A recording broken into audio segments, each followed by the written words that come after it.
sem Sergeja Damić, mlada raziskovalka na Kmetijskem inštitutu Slovenije na oddelku za kmetijsko ekologijo in naravne vire.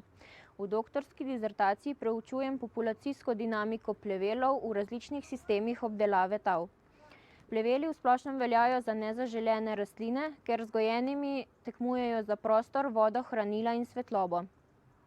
V naših raziskavah smo med drugim preučevali vplive različnih sistemov obdelave tav na vrstno sestavo in številčnost plevelnih semen v semenski banki, ki predstavlja nekakšno skladišče različnih plevelnih semen.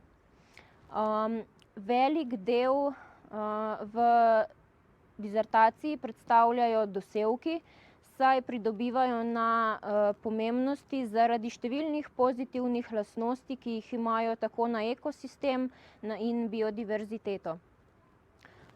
Rezultate naših raziskav bomo prenesli v prakso, jih uvedli v trajnostne pridelovalne sisteme in tako skušali zmanjšati količino porabljenih herbicidov.